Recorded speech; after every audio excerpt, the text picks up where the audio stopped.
एक राजा बहुत बलवान था, उसने अपने शत्रु पक्ष के राजा का नाश कर दिया। उसका अकेला लड़का था और उसकी मां।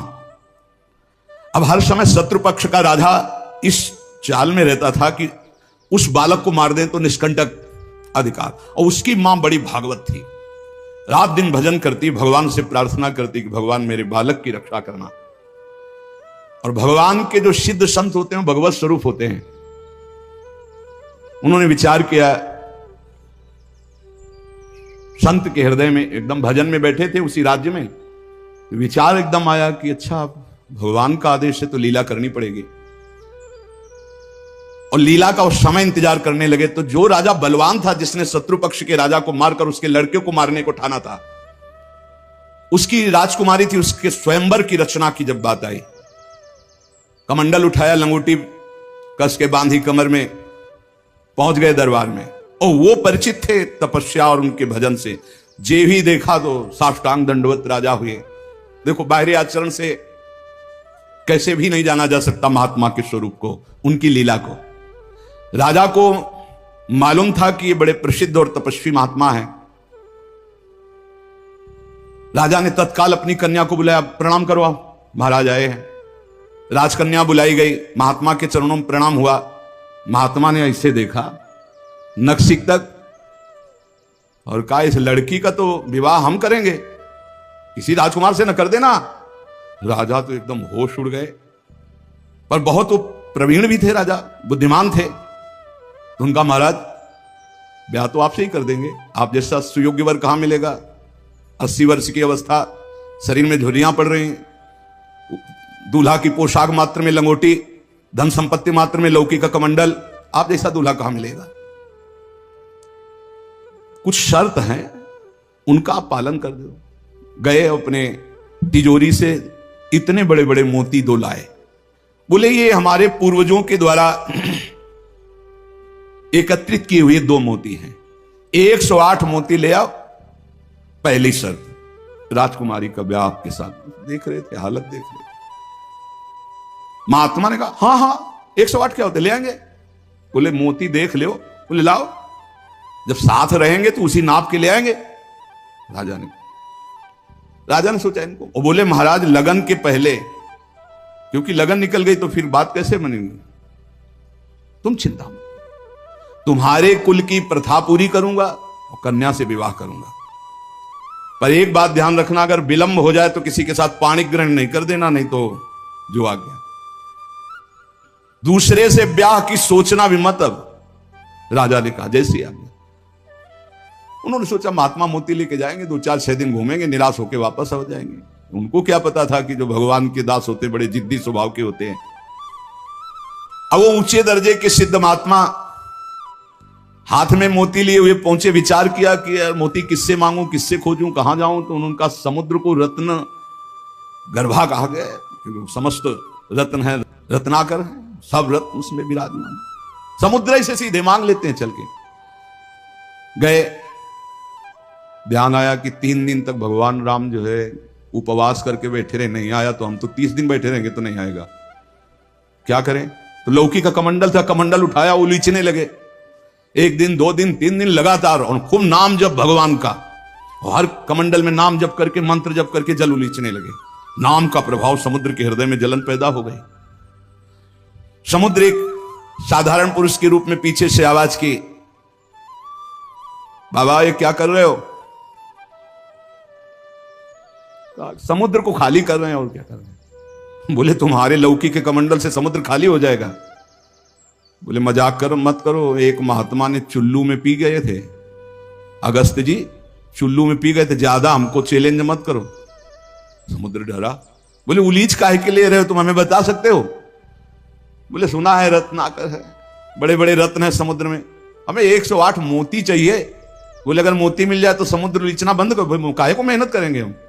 बोले वो तो हम दे रहे हैं तुम्हें, दिखाओ मोती। मोती निकाले हुए से ढेर सारे मोती, एक लहर आई, नाप नाप के 110, क्योंकि 2 वो और 108 झोली में डाले। समुद्र ने कहा और भर लो। बोले मकिंचन महात्मा है, हमें नहीं चाहिए, ये दुल्हन लेने के लिए शर्त है, इसलिए हमने इनको लिया है और जा रहे हैं।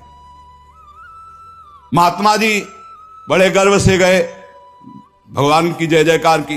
राजा देखते ही समझ गया मोती मिल गए, क्योंकि बहुत मुस्कुराहट है। गणित लगाई, लड़की को कैसे बचाऊं। बोले हाँ महाराज। बोले ये ले 110, 2 ही तुम्हारा 108 है। बोले महाराज जी आपसे कहा था कि कुछ शर्तें हैं, एक तो पूरी हो गई, दूसरी एक है कि हमारे शत्रु पक्ष के राजा का वध तो मैंने कर दिया, उसका एक लड़का है, उसकी खोपड़ी तुम हमें ले आओ।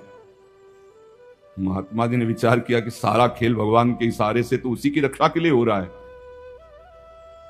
भगवान ज्ञान समुद्र हैं। बोले अवश्य उसकी खोपड़ी लाके देता हूं अभी। उसका जो कुमार है उसको हर समय मंदिर में बैठाल करके खूब कीर्तन भजन करवाती उसकी मां, क्योंकि उसको पता था भगवान ही समस्त मंगलों का विधान करने वाले हैं। अब महात्मा जी उसके राज्य में गए। जे ही राजमाता ने देखा दरबार में संत आए, प्रणाम किया, महल में ले गई, बढ़िया उनको भोग पवाया और कहा प्रभु आज्ञा कीजिए, कैसे आगमन हुआ, स्वाभाविक दर्शन या कोई आदेश पालन? आदेश पालन नहीं, तुम्हारे लड़के की खोपड़ी ले जानी, तुम्हारे जो दुश्मन राजा है उसने मंगाया है। सहम गई। तो उनका महाराज मैं तो मां हूं, मैं तो काट नहीं सकती, आप साधु हो, आप काट के ले जाओ। ये लड़का मैंने आपको दिया। कहा जब दिया तो काट के ले जाने की क्या जरूरत है, पूरा ले जाएंगे हम, काट के ले जाने की जरूरत क्या है। बोले महाराज पूरा राज्यभार आगामी राजा यही है, और आज तक मैंने भगवान की आराधना की अपने पुत्र की रक्षा के लिए। संत और भगवान में मैं कभी भेद नहीं देखती, इसलिए आपकी वस्तु आपको समर्पित है, चाहे वहां मार देना, मरवा डालना, या जैसी आपकी रुचि हो। इतनी बड़ी संत पर श्रद्धा।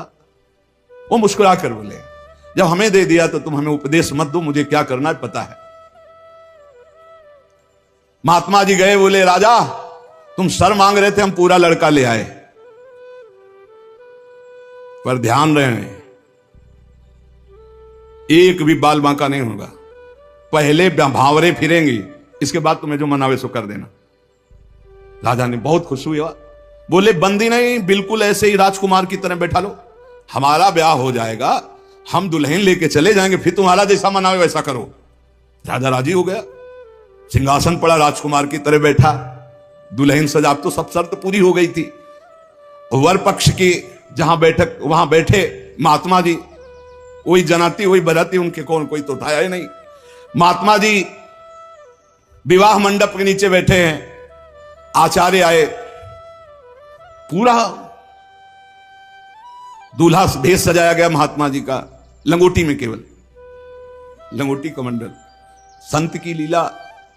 कन्या आई, महात्मा ने कहा रुको, एक बार देखा तुम्हारे योग्य नहीं हो, हे राजा ये तुम्हारी लड़की हमारे योग्य नहीं। तो महाराज आप ही बोले थे, अब मतलब आप बेइज्जती तो मत करो, बिल्कुल भावरे पड़ने वाली।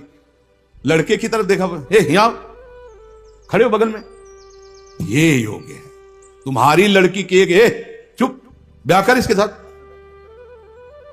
तुरंत अपने तपोबल से उस लड़के का ब्याह कराया। बोले सौभाग्य, जाओ।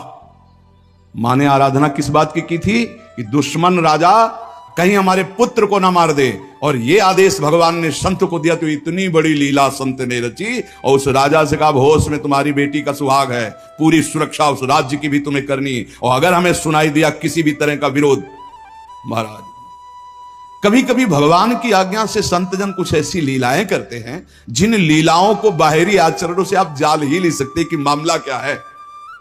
तो कह रहे हैं कि बाहरी जो लीला है वो तो कोई नाटक का पात्र भी कर सकता है, लेकिन संतों की लीलाओं को बिना भगवत प्राप्त कोई जान नहीं सकता है। हमारे ग्वारिया बाबा वृंदावन के सेवा कुंज गली से मस्ती से में चले आ रहे हैं, यार की मस्ती में, सामने से कुछ बंगाल से एक परिवार आए हुए थे दर्शन करने, उनके साथ लड़की को देखा, 70 वर्ष के होंगे बाबा, ग्वारिया बाबा, बिरज गए, बोले नहीं हम इससे ब्याह करेंगे। अरे बंगाली बोले कैसे करोगे तुम ब्याह, बेटी हमारी, हम ऐसे बोले नहीं। अब तो आवाज हुई तो सब ब्रजवासी इकट्ठा हुए, ब्रजवासी हंसने लगे क्योंकि जानते थे बाबा सिद्ध है और बालवत उनका व्यवहार। बोले लेंगे, दुल्हन लेंगे, इसी के साथ विवाह करेंगे। बंगाली ने कहा तुम चिता में भरो, जहां भरो, हम अपनी बेटी का ब्याह तुमसे, तो बोले नहीं करेंगे। झगड़ा शुरू। ब्रजवासी बंगाली से बोले भैया तुम नहीं जानते, ये सिद्ध महापुरुष है, एक बार हां कर दे, नहीं ये जल जाएगा बाबा। बोले अगर कुछ भी हो तो हम लोग हैं, तुम चिंता मत करो, एक बार हां कर दो। उनको समझाया, अलग ले जाए। बोले बाबा ब्याह के लिए तैयार है। बोले तैयारी की जाए। वो तो घबरा रहा है। ब्रजवासियों का बाबा पूरी तैयारी है, बस तुम अपनी तैयारी कर लो दूल्हा बनने की। यार नहीं इच्छा तुम्हारी? नहीं। बोले हमारे यार की इच्छा नहीं है। चलिए, संतों की बाहरी लीलाएं ऐसी, जो सिद्ध पुरुष होते हैं उनको लोक व्यवहार की, क्योंकि वो अब सबको भगवत स्वरूप देकर एक आनंद लीला उनकी चलती रहती है। तो कह रहे कि नाटक करना गंभीरता का, ये सब ये तो नाटक पात्रों में हो सकता है, लेकिन भगवान के संतों की अभिनय की बुद्धि नहीं होती, वो स्वाभाविक भगवत प्रेरित लीलाएं उनकी होती रहती। बोले मिताहार, आधा किलो देसी घी, किलो 1.5 किलो रबड़ी, आधा किलो 1 किलो दाल सब्जी, ऐसी रोटी बीता से ना पी जाए।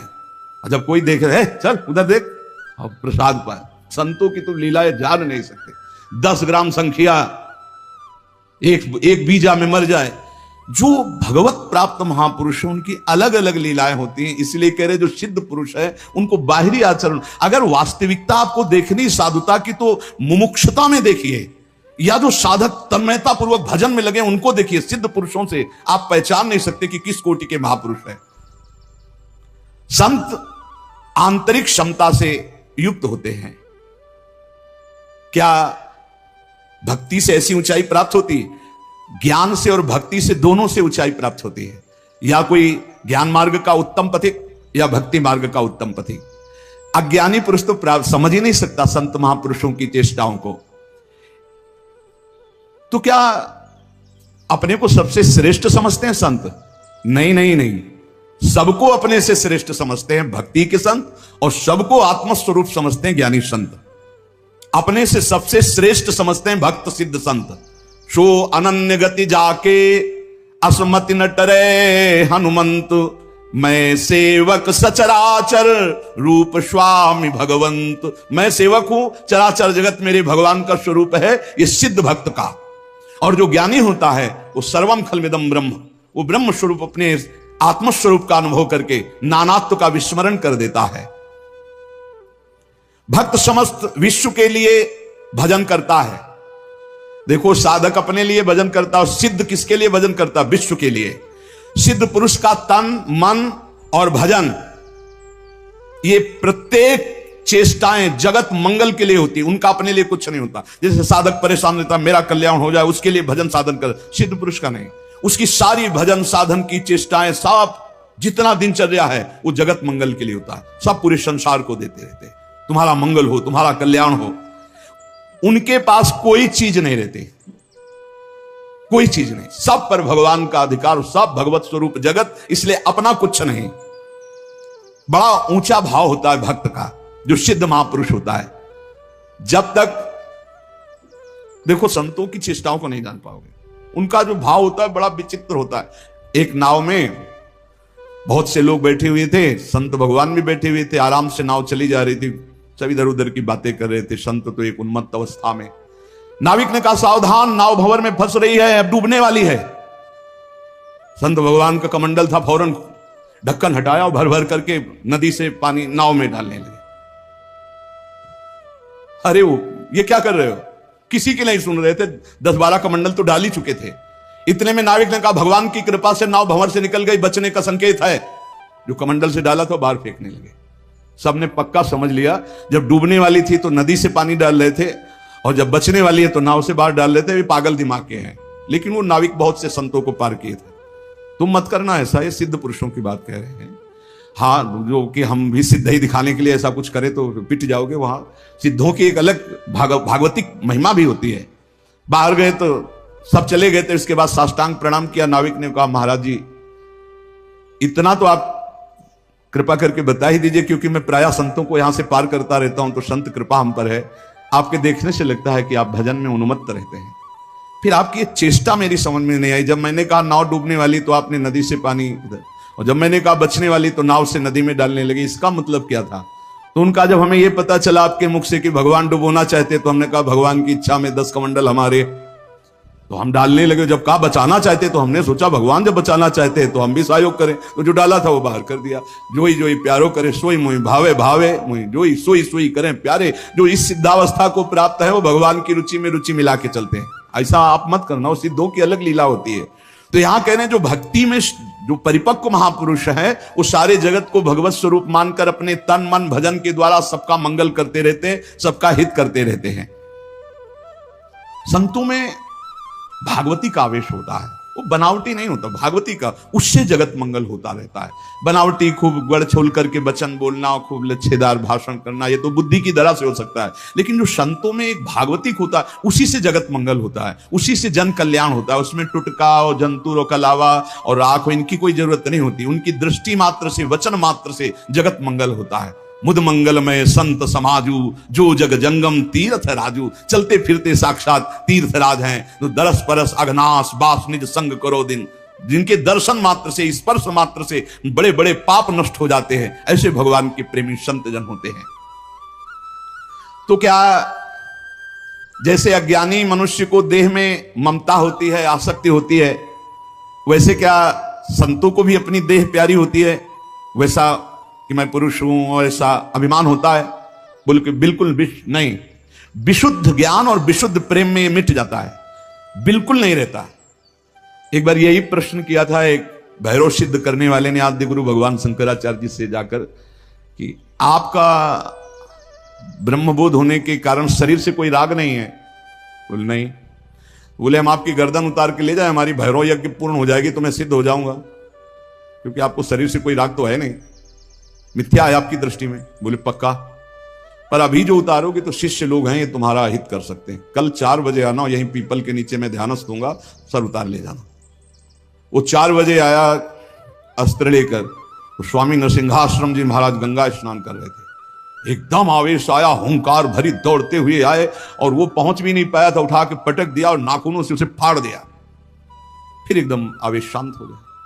तब ये भगवत आवेश, ये जो बड़े महापुरुषों के चरित्र हैं, ये बड़े शिक्षास्पद भी होते हैं और ये अलौकिक भी होते हैं। कभी कोई महापुरुषों की नकल न करे, हमारी प्रार्थना है कभी नकल न करे कि हमारे गुरुजी ऐसे, तो नहीं, जो गुरुजी के उपदेश है उनके अनुसार चले।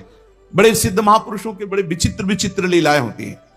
महापुरुषों की बाह्य चेष्टाओं को बिल्कुल नहीं समझा जा सकता, इसलिए कभी उनकी परीक्षार्थ ये जांच न करे कि हम बाहरी आचरणों से उनको, हम आपको सत्य कहते, बड़े बड़े महापुरुषों से मिले, आप कदापि नहीं जान सकते, कदापि नहीं जान सकते कि ये किस कोटि के महापुरुष हैं, किस कोटि के महापुरुष हैं। बहुत बहुत ही बड़े बड़ों को संशय हो जाए कि ऐसा नहीं हो सकता। जैसे भक्त संपूर्ण विश्व को साक्षात अपना इष्ट देव मानता है, काम पड़ने पर विश्व हित के लिए प्राण त्याग सकता है। क्या ज्ञान मार्ग में चलने वाला सिद्ध महात्मा भी ऐसा कर सकता है? हां। पहली बात तो उसकी दृष्टि में देह का, ऐश्वर्य का मूल्य ही नहीं है, तो उसको समर्पित करने में क्या देर लगेगा। अतएव अगर सुख पहुंचाने की जरूरत पड़े जगत को, तो ज्ञानी महात्मा अपने प्राण दे सकता है, जैसे भक्त अपने प्राण दे देता है। क्या ऐसे सिद्ध महापुरुषों के आचरण अनुकरण करने चाहिए? हां, जो आचरण उनके उपदेश से मिलते हो। सच्ची मानिए बहुत मुश्किल है, जो बड़े महापुरुष, शुद्ध महापुरुष, भगवत प्राप्त महापुरुष है, बहुत मुश्किल है, क्योंकि जब तक शरीर भान रहता है, जब तक साधना रहती, तब तक आचरण आप देख सकते हो। बहुत सावधान, अगर वैराग्य देखना है तो साधक में देखिए, और तितिक्षा और ज्ञान मार्ग की चढ़ाई देख ली तो मुमुक्षता में देखिए। न ज्ञान सिद्ध और न भगवत भक्ति के सिद्ध महापुरुषों में आप उनको फिर पहचान नहीं सकते, फिर नहीं पहचान। बड़ा विचित्र खेल है। आचरण वही महापुरुषों के अनुकरणीय है जो उनके उपदेश से मिलते हो। केवल आचरण जो उपदेश से मिलते हो बस पकड़ लीजिए, उनके सब आचरण अनुकरणीय नहीं है। एक एक उनके आचरण आपको भगवत प्राप्ति करा सकते हैं, पर वो आचरण जो उनके उपदेश से मिलते हो, बिल्कुल आप लोग बिल्कुल समझ ही नहीं सकते हैं, नहीं समझ सकते। हमने देखा है महापुरुषों को, पर उनके साथ बिल्कुल ऐसे रहा जाता है जैसे बच्चा, बालवत। जैसे छोटा बालक घरौंदे बनाता है, खेलता है, कुछ मिनट में बिगाड़ कर चल देता है। महापुरुषों की बड़ी विचित्र गति होती है। इसीलिए लिखा है महत् संगस्त दुर्लभ हो, फिर एक शब्द लिख दिया देवर्षि नारद जी ने, अगम्य हूं, आप निर्वाह नहीं कर सकते हो। अगर कर ले गए तो अमोघस्य, निश्चित भगवत प्राप्ति, निश्चित भगवत प्राप्ति। एक बार महाराज चक्रवर्ती सम्राट मरुत 100 यज्ञ का अनुष्ठान किया, और 100 यज्ञ करने वाला देवराज इंद्र का अधिकारी हो जाता है। जो पद है वो। देवराज इंद्र ने सोचा कि अब कैसे रोका जाए, तो उन्होंने वशिष्ठ जी से सीधे जाके, तो वशिष्ठ जी खड़े होकर आदर किए, क्योंकि त्रिभुवनपति देवराज इंद्र देवताओं के। देवराज इंद्र ने कहा हम यज्ञ के लिए तुम्हें आचार्य रूप में, तो उनका मरुत ने पहले मुझे स्वीकार कर रखा है क्योंकि मैं उनका कुलगुरु हूं। तो उनका मनुष्य की स्वीकृति से ज्यादा देवताओं की स्वीकृति होती है, मैं देवराज हूं, मैं आपसे निवेदन कर रहा हूं कि मैं आचार्य पद में आपको स्वीकार करता हूं, क्या यह शास्त्र सम्मत नहीं है? उनका ये तो शास्त्र सम्मत है, पहला अधिकार आपका ही है, आप यज्ञ भोक्ता देवता, इसलिए मैं स्वीकार करता हूं आपका आचार्य पद यज्ञ कराने मात्र के लिए। वैसे देवताओं की कुलगुरु तो भगवान बृहस्पति देव हैं। इस ईर्ष्या कि कहीं ये 100 यज्ञ पूरी न। अब महाराज मरुत को जवाब दे दिया कि हम नहीं करा सकते। संकल्प पूर्ति महापुरुष इस पर बहुत ध्यान देते हैं कि जो हमने नियम लिया उसकी पूर्ति हो। मरुत जी व्याकुल हो गए और संत सेवी थे। तो एक दिन देवर्षि नारद जी आए भगवत पेरी। देवर्षि नारद जी से अपनी व्यथा बताई कि हमारा तो सर्वस्व लुट गया, हमारे आचार्य को ही देवराज इंद्र ने अपने पक्ष में कर लिया और उन्होंने मना कर दिया, अब हमारा संकल्प अधूरा रहे। तो बोले तुम्हें बताएं एक महात्मा है जो तुम्हारी यज्ञ करा सकते हैं, इस समय काशी में है और उनका नाम संवर्त ऋषि है और वो बृहस्पति जी के भाई है, पर वो रहते हैं प्रच्छन्न वेश में, अवधूत वेश में। अगर वो स्वीकार कर लिए तो ही यज्ञ हो सकती, नहीं त्रिभुवन में अब कोई यज्ञ वेत्ता नहीं है जो आपकी यज्ञ करा सके, क्योंकि देवराज इंद्र जब वशिष्ठ जी को अपने में, तो फिर अब कोई वो करा सकते हैं। मरुत ने अपने संकल्प की पूर्ति के लिए कहा मैं पहचानूंगा कैसे? बोले उनको घृणा है तो सिर्फ सबसे घृणा है और रोज 24 घंटे में एक बार विश्वनाथ जी के दर्शन करने जाते हैं। तो विश्वनाथ जी के मार्ग में आप 100 रख देना, जो अवधूत विचक करके भागता नजर आवे तो जान लेना वो महाराज संवर्त ऋषि हैं। ऐसा ही किया महाराज मरुत ने। दिन भर इंतजार करते रहे, देखा एक पागल जैसे प्रक्षण ऋषि, जो ही देखा 100 तो भाग करके दूसरी तरफ पीछे भागे मरुत जी। अब वो समझ गए कोई मेरा पीछा कर रहा है, तो भागे गंगा के किनारे की तरफ। पेशाब करके ऊपर फेंक देना, थूक देना, ईंट मारना, रज मारना, ऐसे सब। वो कुछ नहीं, विचलित नहीं हुए, हाथ जोड़े भागते ही रहे। एकांत में गए, बोले क्या चाहते हो? बोले महाराज मेरा नाम मरुत है, मैं आपको आचार्य पद पर स्वीकार करता हूं, यज्ञ कराना चाहता हूं। देख ले समस्त देवता तेरे खिलाफ हो जाएंगे और अगर तूने मुझे फिर आचार्य पद से हटाया तो तुझे भस्म कर दूंगा। अगर मैं आचार्य पद पर बैठा रहा तो किसी भी त्रिभुवनपति की ताकत नहीं है कि तेरी यज्ञ में विघ्न पैदा कर सके। बोले इसीलिए वर्ण कर रहा हूं, प्राण चाहे चले जा, मैं आपको नहीं छोड़ सकता। संवर्त ऋषि आचार्य रूप से जब यज्ञ के लिए बैठे तो अग्नि देवता आए, उनका हम आहुति स्वीकार नहीं करेंगे, बंद कर दे, मरुत यज्ञ को बंद कर दे। तो संवर्त ऋषि ने कहा तुम मेरे मंत्र से आवाहन करने पर स्वीकार करोगे, अगर नहीं स्वीकार करोगे तो मैं मंत्र के द्वारा तुम्हें भस्म कर दूंगा। तपोबल से अग्नि देवता को भस्म। अग्नि देवता थर्रा के गए, देवराज इंद्र से कहा बहुत बेदब महात्मा है, मंत्र बल से युक्त है, वो मुझे भस्म कर देंगे, मैं थर्रा गया हूं। देवराज इंद्र जेव ही आहुति प्रारंभ हुई, देवराज इंद्र वज्र लेकर प्रकट हुए मरुत को दंड देने के लिए। ऐसे केवल कर दिया तो वहीं वज्र लिए ऐसे खड़े हो गए। बोले जब तक यज्ञ होगी ऐसे खड़े रहोगे और जो आहुति दोगे हर देवता स्वीकार करे। बोले हर आहुति स्वीकार करेंगे, ऐसे कब तक वज्र लिए खड़े रहेंगे, आप कृपा करो। तो जो भजन में डूबे हुए अवधूत कोटि के महापुरुष में बड़ी अपार सामर्थ्य होती है, पर इनके बाहरी व्यवहार, बाहरी आचार ऐसे होते हैं कि जाना नहीं जा सकता। बाहरी व्यवहार, बाहरी आचरण संभाल संभाल करके साधक करता है, चाहे ज्ञान मार्ग का हो चाहे भक्ति मार्ग का हो। और जो भगवत प्राप्त महापुरुष हो गए अब उनको कोई फर्क नहीं। इसलिए श्रीमद सुधा निधि में एक श्लोक लिखा है, कर्माणि श्रुति बोधितानि नितराम कुर्वन्तु कुर्वन्तु मा गूढ़ाश्चर्य रसास्त्रगादि विषयान् गृह्णन्तु मुञ्चन्तु वा कैर्वा भाव रहस्य पारगमति श्री राधिका प्रियसा। ऐसे उत्तम रहस्यमय भाव में डूबे हुए महापुरुष। तो क्या इन महापुरुषों के आचरण शास्त्र के प्रतिकूल भी होते हैं क्या, जिन्हें पापाचरण कहते हैं? कदापि नहीं, क्योंकि सिद्ध ही हुए हैं शास्त्र अनुकूल आचरण करके। पापाचरण नहीं होते, पर बड़ी उनमें दिव्यता होती। जैसे आद्य गुरु भगवान शंकराचार्य जी ने मछली ऐसे खाई तो कुछ शिष्यों ने पाली। भक्तमाल जी में भगवान शंकराचार्य जी के पावन चरित्र में लिखा हुआ है, जब आगे चल करके गला हुआ कांच पीने लगे, अब सब चुप थे, बोले पियो। ऐसे किया तो जीवित मछली निकले। अब वो महायोगी जो सिद्ध पुरुष हैं उनकी होड़ हम थोड़ी कर सकते हैं, उनके द्वारा जो आचरण हो रहे हैं कोई पाप थोड़ी हो रहे हैं। अब कह देंगे कि उन्होंने मछली खाई हम भी पाप। अब वो जब ऐसे किए तो सब लीवर में फंस चुकी थी और वो जिंदा निकाल दिए। तो महापुरुषों के आचरण जो उपदेश से मिलते हो उनको हम बाहरी कैसे जाने कि ये संत हैं जिनसे हम जुड़ करके अपने जीवन को सार्थक करें।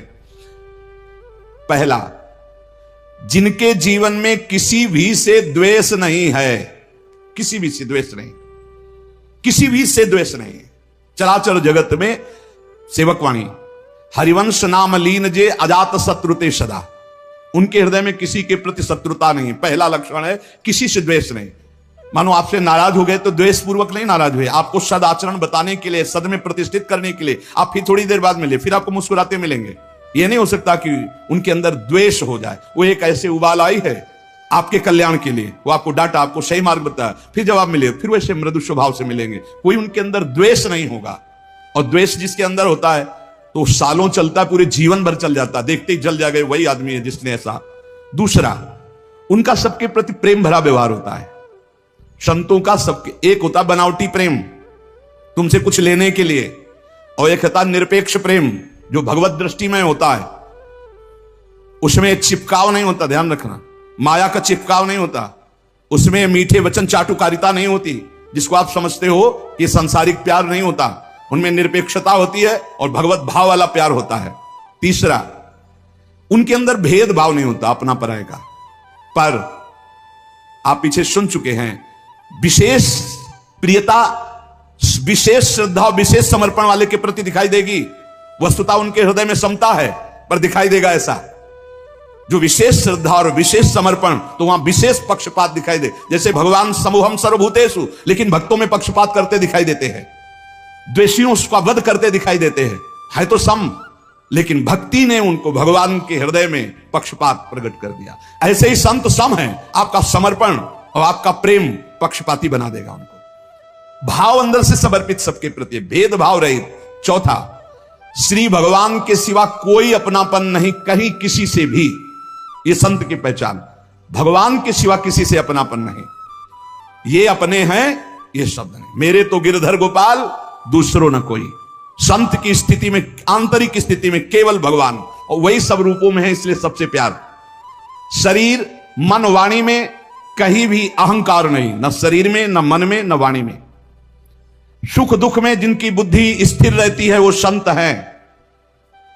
अपना बुरा करने वाले के प्रति सामर्थ्य है दंड देने की, पर दंड ना देकर उसको क्षमा करना, ये संत का स्वभाव है। सामर्थ्य है, अच्छे से दंड दे सकते हैं, तप के द्वारा दंड दे सकते हैं, समाज के द्वारा दंड उनको दिला सकते हैं, लेकिन वो क्षमा करेंगे। संत का स्वभाव दंड देना नहीं। अनुकूल और प्रतिकूल वस्तु या परिस्थिति या व्यक्ति या स्थिति में बराबर संतुष्ट रहना। चाहे अनुकूल परिस्थिति हो, चाहे अनुकूल व्यक्ति हो, चाहे अनुकूल घटना हो, या प्रतिकूल परिस्थिति हो, प्रतिकूल वस्तु हो, प्रतिकूल घटना हो, वो समान स्थिति हृदय की रहना। चित्त का निरंतर योग युक्त रहना। योग युक्त किसे कहते हैं? निरंतर भजन चलते रहना। तेसाम सतत युक्ता नाम भजताम प्रीति पूर्वकम ददामि बुद्धि योगम तम। निरंतर भगवान के चिंतन में डूबे रहना संत का लक्षण। चेहरा बता देता है कि भगवान में डूबा है कि संसार का चिंतन हो रहा है। जो भगवान में डूबा होता है उसकी एक अलग अलौकिकता होती है, उसके नेत्र, उसके मुखारविंद से एक आभा प्रकट होती रहती है जो भगवान में डूबा होता है। वो मन